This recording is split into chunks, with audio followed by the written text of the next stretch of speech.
This is 11th grade honors lit. I'm just going to review the last 8 to 10 pages for anybody that is at home and needs to know. We basically, this starts on page 125 and runs to 135. And it starts with question 14 on the last set of questions, the questions from page 111 to 149. And so I'm starting at question 14, and I'm just going to talk through these for a few minutes. Question 14 says, what seems to be Marlowe's opinion of Kurtz at the point where the natives are bringing Kurtz on the stretcher to the steamer? First of all, his view of Kurtz is interesting because he notices that Kurtz is sick on the stretcher. He knew he'd be sick. But it says he's emaciated and he's 7 feet long, which is an odd way to describe a human being because he's seeing him in a horizontal position. But also, again, makes him sound animal-like, reptile-like even.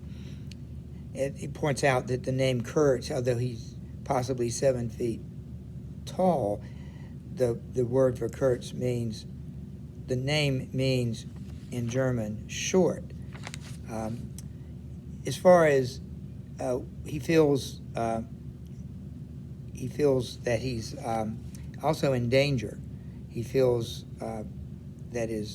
Marlowe feels that he doesn't like being, he went to all this trouble to come and get Kurtz, but he feels kind of angry that he's in danger if things don't go well. He also describes his voice, which is the next question, question 15, is being deep and profound and powerful, even though he's emaciated and stretched out on the stretcher and cannot walk. It doesn't look like he could even raise himself up. But when he heard his voice, he realized he was extremely powerful voice. That's question 15. So question 16, what does the Russian mean when he says that Kurtz would go off on another ivory hunt, disappear for weeks, forget himself amongst these people, forget himself, This shows, question 16, shows the dark side of Kurtz. We've seen a lot of good things about Kurtz. Remarkable man, a prodigy. He gets the job done better than all the others combined.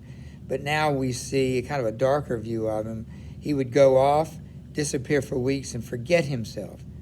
That's an interesting way to put it, that he's going off and it's like no restraints. He's just doing what he can in any way he can to get his job done. 17, explain the quote, the manager, Mr. Kurtz's method had ruined the district.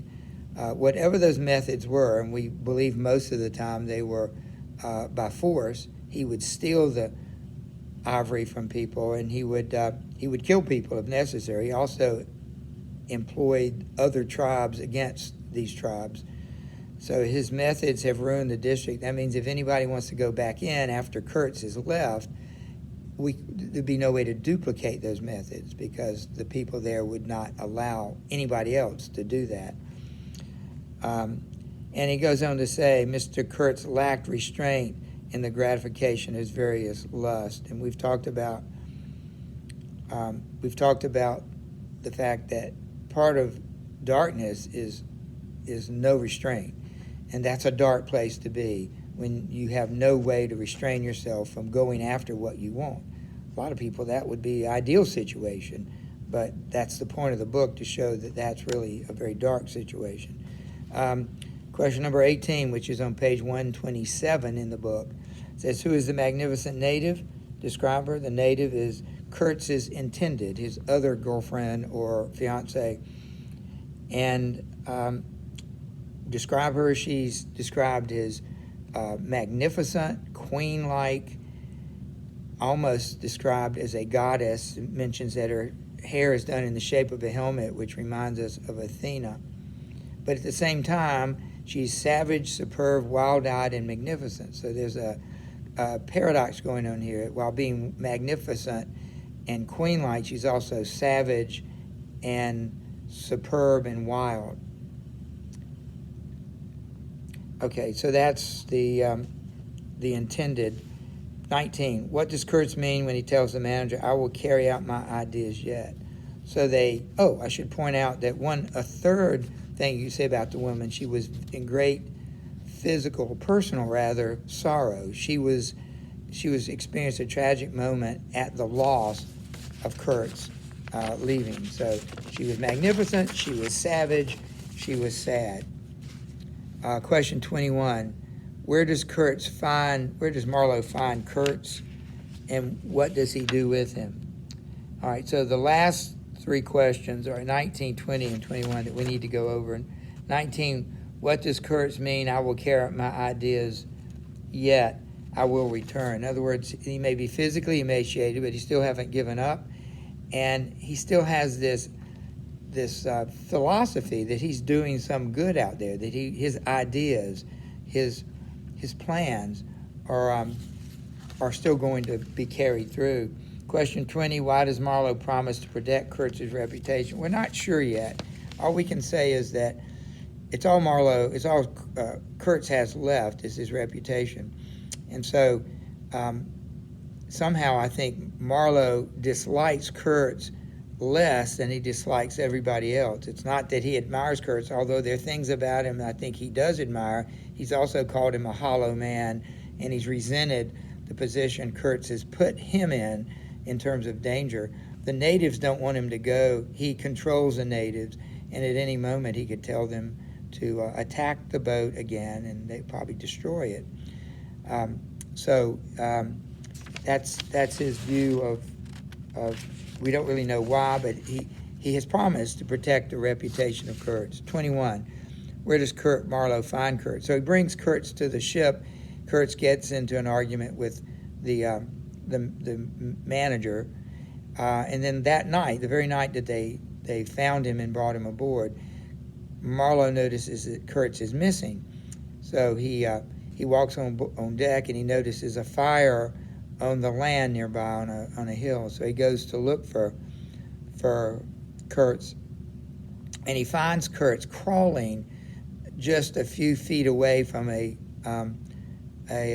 witch doctor who is doing some sort of savage ritual, and the witch doctor does not see Kurtz yet because he's hidden by some of the bush, but he's very close. And so question 22, explain this passage. The wilderness drew Kurtz to itself by the awakening of forgotten and brutal instincts, by the memory of gratified and monstrous passions. This is in keeping with the idea that Kurtz, although he seems to be treated like a god or a king by these people and seems to be manipulating them, the fact is that everybody serves somebody, as the song goes, and he serves somebody, and it is the darkness itself. There's something even greater than Kurtz out here, and that's the darkness represented by that witch doctor in whatever force he was presenting the ritual to. 23. Marlowe says that alone in the wilderness, Kurtz looked within himself and went mad. What does this mean? Basically, that he saw that he was a part of the darkness, that his heart was dark, and he is obeying it. He is serving that darkness, which we've talked various times about it being evil. Maybe as a believer we would call it Satan, sin. All those things are possible. Don't know exactly how the author of the book, Conrad, thinks about it, but he looked in and he saw that darkness and he went mad, even though he was serving it. And finally, question 24, Marlowe also says, Kurtz, I saw the inconceivable mystery of a soul that knew no restraint, no faith, no fear. What does this mean? Again, what describes Marlowe is his lack of restraint, his serving this darkness.